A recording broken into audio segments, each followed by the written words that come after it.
Hallo? Hei. Bjørn Harald heter jeg. Mina. Hyggelig. Hyggelig. Sett deg ned. Takk.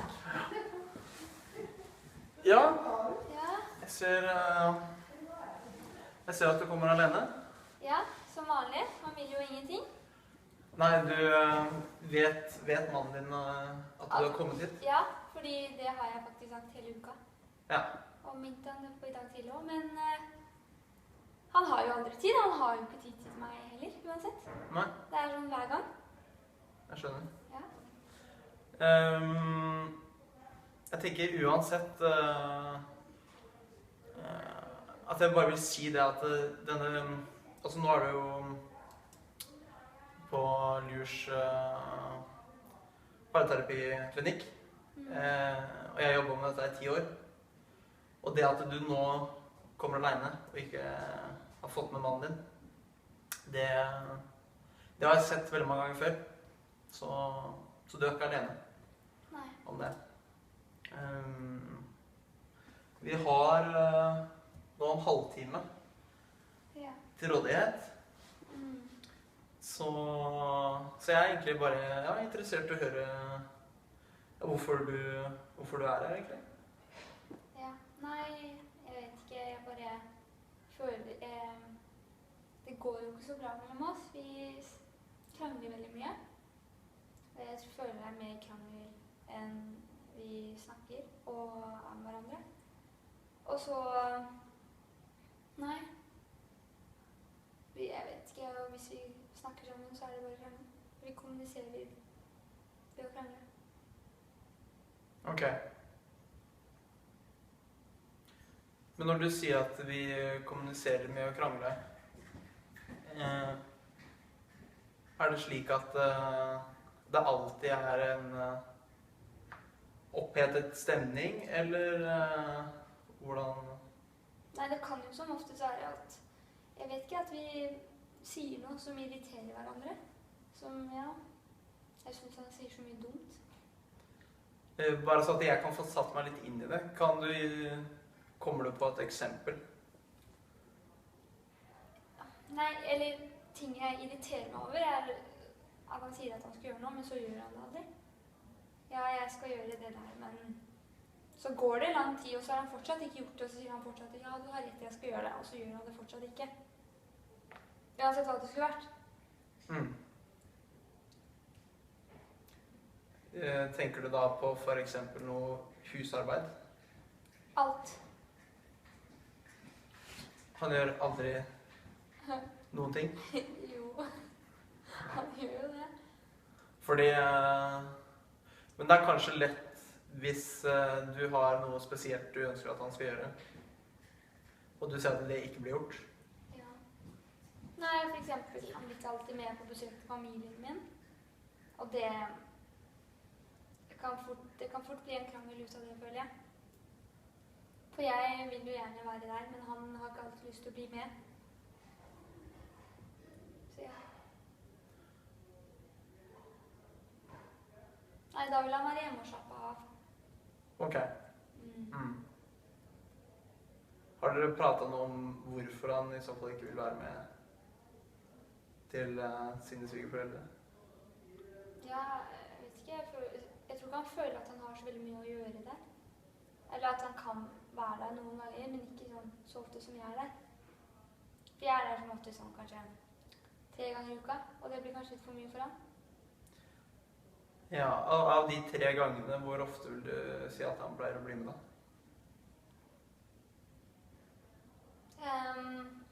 En uke så kan det hende at han ikke er med en gang.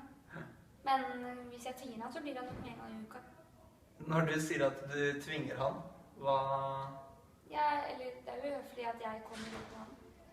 Hvis jeg skulle gjentatt det sånn 3 ganger. Hva er det du sier som gjør at han skal bli med?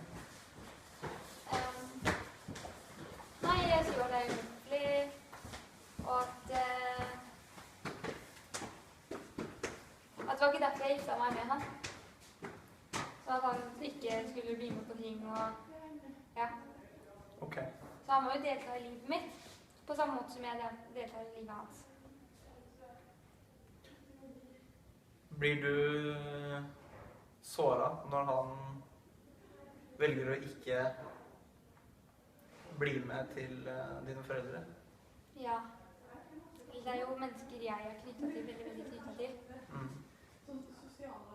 Og jeg vet ikke, jeg tror jeg blir litt sur når han ikke føler det på samme måte. Jeg tror ikke han trives her like godt som jeg gjør. Nei.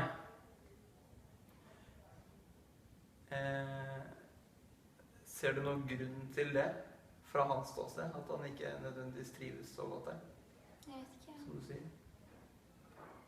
Kanskje det egentlig bare er det at det holder for han å være der en gang i uka? Det kan være. Ja. Eller når jeg tenker over det, egentlig. Men når du sier, jeg vil gå bare litt tilbake igjen, når du sier det der med kommunikasjonen, at dere krangler så mye, Ja. Er det slik at du føler, eller tenker at det er et hovedproblem, eller er det noe annet som... Jeg føler at alt han gjør irriterer meg. I de siste i hvert fall.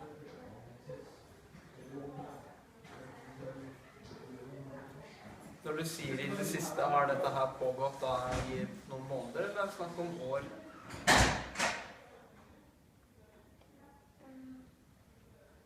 Jeg tror egentlig det har pågått veldig lenge. Noen år. Men at jeg har latt det gå, men at det har irritert meg ganske, eller mer nå. At jeg kanskje ikke finner meg i det lenger. Ja. Finner deg i? At han ikke hører på meg.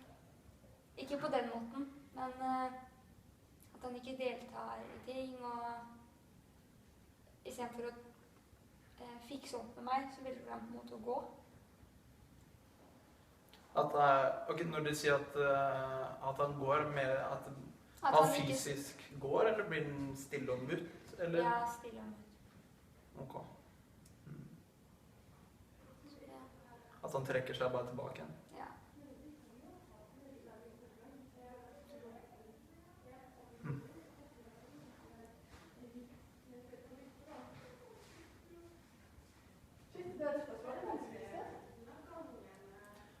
Hvordan tror du en løsning kunne vært på de kommunikasjonsproblemene?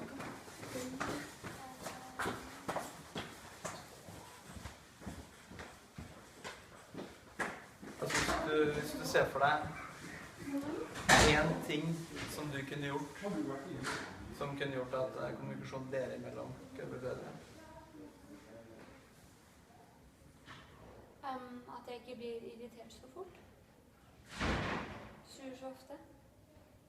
At jeg på en måte, vet ikke, jeg kan la ting gå av og til.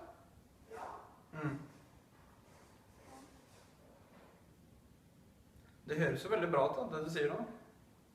Ja. Men det er veldig vanskelig gjort. Det er ikke så lett å gjøre det. For han irriterer meg så mye. Bare for å få et par ting på plass, bare så jeg får sortert det litt i hodet. Er dere begge i jobb? Ja. Er det noen barn inne i bildet her? Nei. Nei. Men jeg har ikke lyst på barn helt ennå. Jobber dere likt, holdt jeg på å si, at dere er ferdige, at dere er hjemme klokka 5, typisk? Ja, jeg gjør, men jeg tror han ofte kan bli litt lenger på. Ja. Hvordan er kommunikasjonen når dere møtes etter en dag på jobb? Det er koselig. For da er vi litt glad i hverandre. Da er vi på en måte ikke irritert hverandre.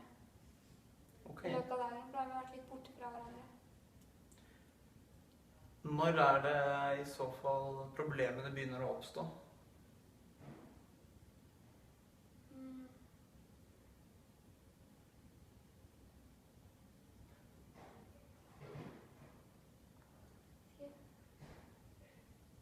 Det har jeg ikke tenkt over. De bare kommer. Er det slik at de kommer type mot kveldinga når Ja. Klokka begynner å nærme seg 9-10, eller er det... Når det nærmer seg leggetid, så føler jeg at det kommer.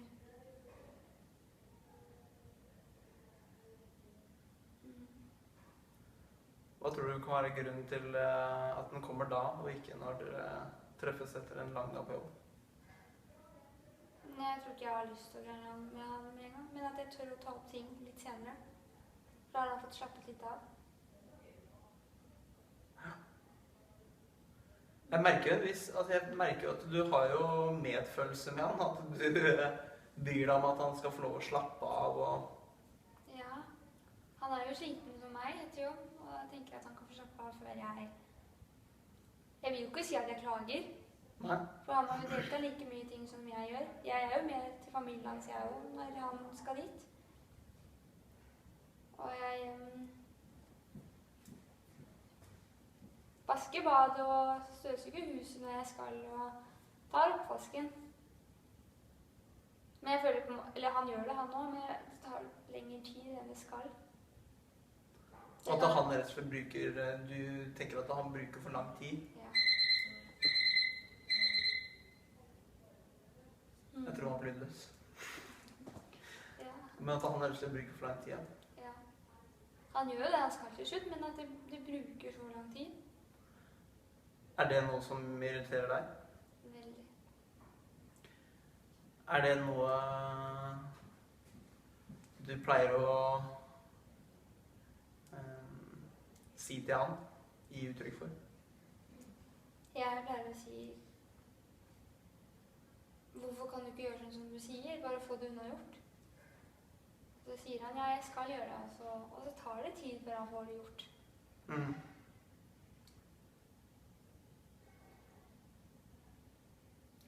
Jeg ser jo nå at timen vår begynner å nærme seg slutten. Ja. Så jeg tenkte at det er veldig greit at vi finner et mål fram til neste møte. For neste møte er jo nå den 14. Om 10 dager. Det som jeg har oppfattet, det er at dere har deres uenigheter, og at det ofte kommer på kveldstid.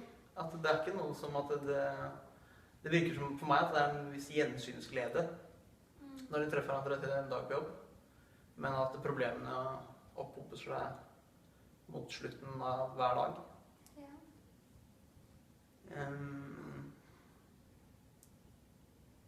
Og du er og besøker dine foreldre 3 ganger i uka, var det sånn? På det du sier, så kan det virke som for meg at han kanskje ikke har behov for å bli med så mange ganger. Nei. Og du synes det er leit, hvis jeg har forstått det riktig? Ja.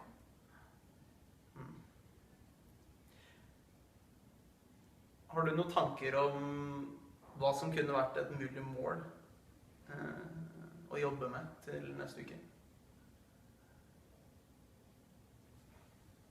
Krangle mindre, kan du? Krangle mindre.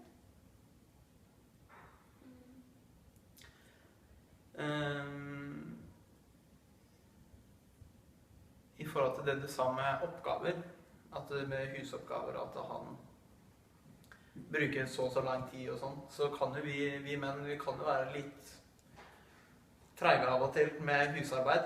Ja. Så jeg får si fra egen erfaring, så er det veldig deilig å kunne kanskje få litt slack, at man får lov å bruke litt lengre tid, at vi trenger kanskje litt lengre tid på å vaske opp, eller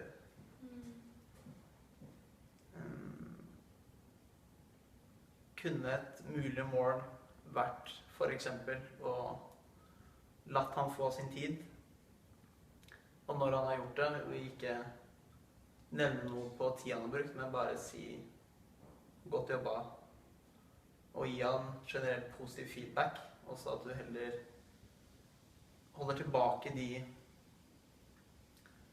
følelsene og tankene om at han har brukt for lang tid, og den irritasjonen som bygger opp i deg.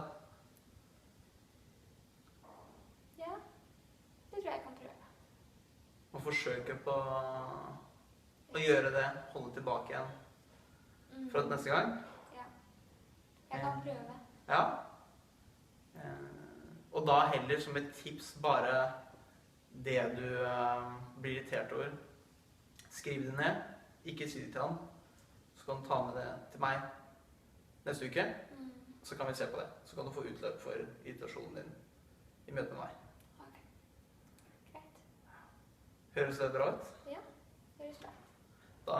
Da gleder jeg meg til neste møte. Det blir spennende å se. Ja. Så si takk for nå. Takk skal du ha. Så Ha det. ha det bra.